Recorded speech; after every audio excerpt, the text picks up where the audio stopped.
5वां अध्याय। बोलो कृष्ण जी भगवान की जय। अर्जुन बोले, हे कृष्ण, तुमने पहले कर्म को त्यागने की बात कही और फिर कर्म करने को कहते हो। इन दोनों में जो अधिक हितकर है वह एक बार निश्चय करके बताइए। श्री कृष्ण बोले, कर्मों का त्याग और कर्मों का करना ये दोनों ही मोक्ष देने वाले हैं, परंतु इन दोनों में कर्म त्यागने से कर्म योग हितकर है। जो किसी से द्वेष नहीं रखता, न किसी पदार्थ की इच्छा करता है, वह सन्यासी है। ऐसा पुरुष संसार के बंधनों से छूट जाता है। सांख्य और योग को मूर्ख लोग ही पृथक पृथक मानते हैं। पंडित कहते हैं, जो इन दोनों में से एक में भी अच्छी तरह स्थित होकर कर्मों का भोग करता है, उनको दोनों का फल प्राप्त हो जाता है। ज्ञान योगियों को जो स्थान मिलता है वही कर्म योगियों को भी प्राप्त होता है। ज्ञान योग व कर्म योग एक ही हैं। कर्म योग के बिना संन्यास को प्राप्त होना दुष्कर है। कर्म योग करने वाले मुनिजन को ब्रह्म प्राप्त होते हैं। कर्म योग युक्त शुद्ध अंतकरण वाला, मन तथा इंद्रियों को जीतने वाला, संपूर्ण प्राणियों में अपनी आत्मा को देखने वाला, कर्म करता हुआ भी कर्म फल से लिप्त नहीं होता।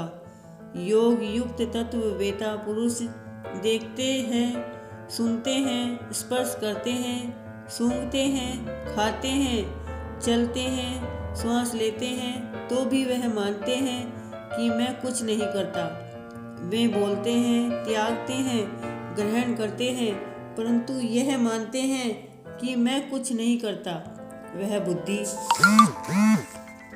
धारण करते हैं कि इंद्रियां ही अपने अपने विषयों को बरतती हैं। जो प्राणी ब्रह्मा में अर्पण संग को त्याग कर कर्म करता है, वह पाप से लिप्त नहीं होता। जैसे कमल पत्र पर जल नहीं ठहरता, योगीजन शरीर से, मन से, बुद्धि से तथा इंद्रियों की आसक्ति से रहित होकर आत्मशुद्धि के निमित्त कर्म करते हैं। योग युक्त पुरुष कर्म त्याग कर मोक्ष रूप शांति का लाभ करता है, और जो योग रहित है वह कर्म की इच्छा के बंधन में पड़ जाता है। सब कर्मों को मन से त्याग करके प्राणी इस नवद्वार की देह रूपी पुरी में न कुछ करता है, न करता हुआ आनंद पूर्वक रहता है। परमेश्वर किसी कर्म में प्रवृत्त नहीं करता, कर्म और कर्म फल को उत्पन्न नहीं करता।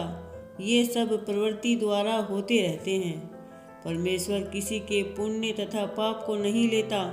ज्ञान का अज्ञान से आच्छादित है, उससे जीव मोह को प्राप्त हो जाते हैं, परंतु आत्मज्ञान के द्वारा जिनका अज्ञान नष्ट हो गया है, उनका वह आत्मज्ञान परमेश्वर के रूप को ऐसा भाषित करता है, जिस प्रकार सूर्य संपूर्ण संसार को प्रकाशित कर देता है। उसी परमात्मा में जिनकी बुद्धि स्थिर है, उसी में मन लगाते हैं, उसी में निष्ठा रखते हैं, और जो सदा उसी के ध्यान में लगे रहते हैं। दान द्वारा जिनके पाप नष्ट हो गए हैं, वे इस संसार में जन्मते नहीं। विद्या और विनय से संपन्न ब्राह्मण में, गाय में, कुत्ते में और चंडाल में पंडित जन की दृष्टि समान रहती है। जिनके मन में इस तरह की समानता उत्पन्न हो गई है, उन्होंने इस लोक में जन्म मरण रूप संसार को जीत लिया है। क्योंकि ब्रह्मा निर्दोष और सर्वत्र समान है, इसलिए वे ब्रह्मा को प्राप्त हो जाते हैं। जो प्रिय पदार्थ को पाकर प्रसन्न और अप्रिय को पाकर खिन्न नहीं होते, ऐसे स्थिर बुद्धि वाले मोह रहित ब्रह्मवेता को ब्रह्मा स्थिर जानो।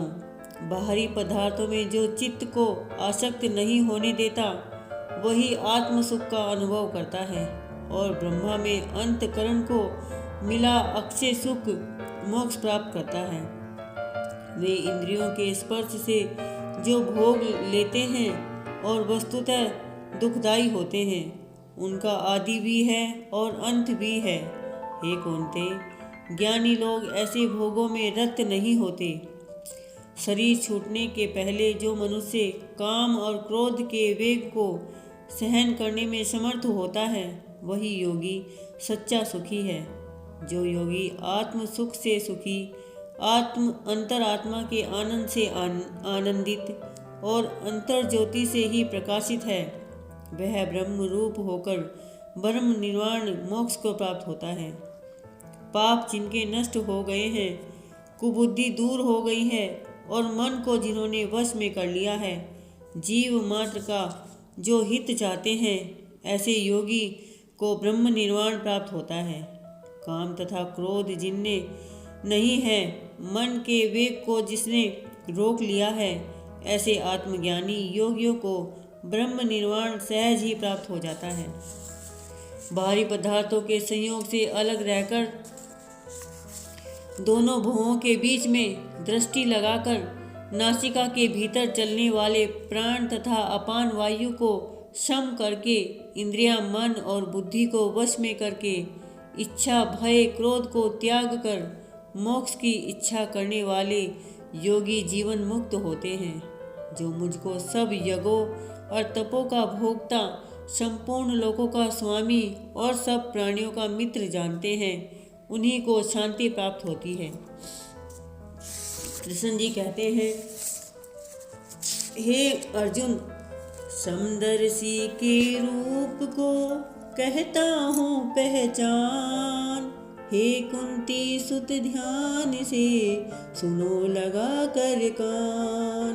ब्राह्मण गैया स्वान में देखे मेरा रूप।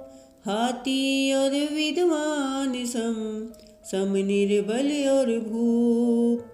मूढ़ चतुर सब जानते, बेजर सब धनवान। ऐसा समदर्शी पुरुष मोको अति प्रिय मान। इमि पंचम अध्याय में कहते हैं भगवान। योग और समदर्शिता सम पांडव तू जान। बोलो कृष्ण जी भगवान की जय।